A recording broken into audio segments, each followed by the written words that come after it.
Hey there, fellow Americans. Breaking news just in that could transform the financial landscape for millions of Social Security, SSI, and SSDI recipients across the nation.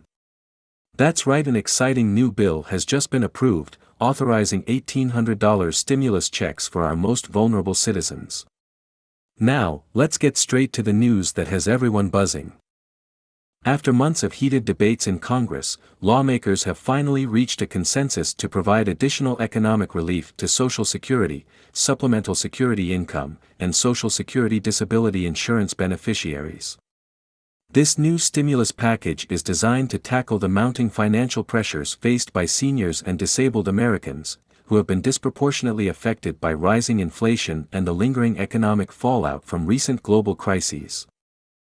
So, who exactly qualifies for these $1,800 payments, and when can you expect to see this money hit your account? These are the crucial questions I'll be answering today. This newly approved bill is a direct response to the tireless advocacy of numerous senior organizations and disability rights groups. Their voices have finally been heard. But what makes this stimulus different from previous ones? Unlike past general stimulus packages that went out to most Americans, this one specifically targets individuals who rely on Social Security programs as their primary source of income. This focused approach ensures that help reaches those who need it most during these economically challenging times. Have you noticed how grocery prices keep climbing while your benefits struggle to keep pace? This stimulus aims to bridge that growing gap. Let's talk eligibility. To qualify for the full $1,800 payment, you must be a current recipient of Social Security Retirement Benefits, SSI, or SSDI. However, there are some important income thresholds to keep in mind.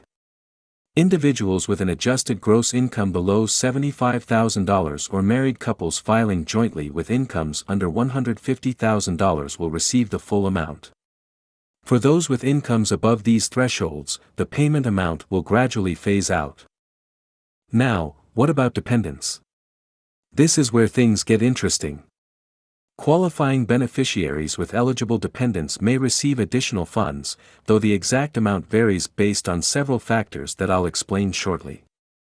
The timing of these payments has been strategically planned to provide relief during a period when many Americans are feeling the squeeze.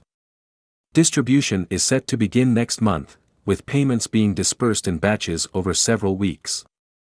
The method of payment will follow the same system used for your regular benefits: direct deposit for those who receive their monthly benefits electronically, and paper checks or direct express cards for others. But here's a question many of you are probably wondering: will this payment affect your existing benefits or tax situation? Rest assured, this stimulus payment will not count as income for SSI purposes, nor will it affect your eligibility for other federal or state assistance programs. One particularly noteworthy aspect of this bill is how it addresses the needs of different demographic groups. Seniors living solely on Social Security retirement benefits have faced unique challenges as healthcare costs continue to rise faster than cost of living adjustments. Similarly, disabled Americans on SSDI often have additional medical expenses that strain their already limited budgets. This stimulus acknowledges these realities and provides a much-needed financial buffer. Now, what if you're a recipient who also has other sources of income? The good news is that many supplemental income sources won't disqualify you, though they may impact the final amount you receive. Let's address some common questions that have been flooding my inbox since this news broke. First, do you need to apply for this stimulus check? The answer is no. If you're already in the Social Security Administration system as a benefit recipient, you'll automatically be considered for this payment. There's no separate application process, which eliminates bureaucratic hurdles for those who might struggle with complex paperwork. Another frequent question is, what if I started receiving benefits after the bill was passed? According to the legislation, anyone who becomes eligible for Social Security, SSI, or SSDI benefits before the end of the current fiscal year should still qualify, though possibly with a different payment schedule. The economic impact of this stimulus extends beyond individual beneficiaries. When multiplied across millions of recipients, this injection of funds has the potential to stimulate local economies nationwide. Think about it: when seniors and disabled Americans have more money in their pockets, they spend it on essential goods and services in their communities. This creates a ripple effect that benefits small businesses, healthcare providers, and service industries. So while this bill primarily aims to support vulnerable individuals, its benefits will be felt more broadly throughout the economy. Isn't it fascinating how policy decisions can have such far-reaching effects? For those of you wondering about the political context of this bill, it's worth noting that it received bipartisan support, a rarity in today's polarized political climate. Lawmakers from both sides of the aisle recognize the urgent need to provide relief to Social Security beneficiaries who've been caught in the crossfire of economic volatility. This bipartisan approach significantly expedited the approval process, allowing for quicker disbursement of funds. But what does this mean for future support programs? Could this bill set a precedent for more regular supplemental payments to Social Security recipients? While nothing is certain in politics, this successful cooperation opens the door for similar initiatives in the future. Now, some of you might be concerned about potential scams related to this stimulus announcement, and rightfully so. Unfortunately, periods of financial aid distribution often see an uptick in fraudulent activity targeting vulnerable populations.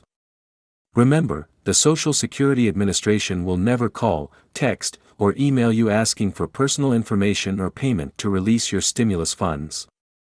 They already have the information they need to process your payment. If anyone contacts you claiming you need to provide information or pay a fee to receive your stimulus, it's almost certainly a scam. How can you protect yourself from these predatory schemes? Never share your Social Security number, bank information, or other personal details with unsolicited contacts, and report suspicious activity to the Federal Trade Commission. Let's dive deeper into the specific amounts different groups might receive. While the headline figure is $1,800, the actual amount can vary based on several factors. For instance, married couples where both spouses receive benefits could potentially receive $3,600 combined. Recipients who also care for dependent children or adults might qualify for additional support. However, those with substantial alternative income sources might receive reduced payments based on the sliding scale I mentioned earlier. Are you wondering exactly where you fall on this spectrum? The Social Security Administration will be launching an online calculator tool to help beneficiaries estimate their expected payment amount based on their specific circumstances. The approval of this bill comes at a critical juncture when many Social Security recipients are struggling with the gap between their fixed incomes and the rising cost of living. Recent inflation has hit hardest in categories that disproportionately affect seniors and disabled individuals: healthcare, housing, and food. A recent survey found that over 60% of Social Security beneficiaries reported cutting back on essential expenses like groceries and medications due to financial constraints. This stimulus aims to provide some breathing room and prevent beneficiaries from making these difficult choices between basic necessities. But is a one-time payment of $1,800 enough to address the systemic issues affecting these vulnerable populations? That's a question policymakers will need to continue grappling with. For those of you with more complex situations, let me address some additional considerations. If you receive benefits on behalf of someone else as a representative payee, the stimulus payment will generally be sent to you in the same way as regular monthly benefits. You'll be responsible for using these funds in the best interest of the beneficiary. What about individuals who are currently in care facilities or nursing homes? Good news. Residents of these facilities who receive Social Security benefits should still qualify for the stimulus, and the payment belongs to them, not the facility. Care facilities cannot legally claim this money as payment for services. As we wrap up today's breaking news update, let me emphasize the importance of staying vigilant and informed. The coming weeks will bring more specific details about distribution schedules and potential adjustments to eligibility criteria. Remember to check your contact information and direct deposit details with the Social Security Administration to ensure your payment arrives without delays. Have you moved recently or changed banks? Now is the time to update your information through your My Social Security account online. With financial relief on the horizon, taking these simple steps can make the difference between receiving your payment promptly or facing frustrating delays.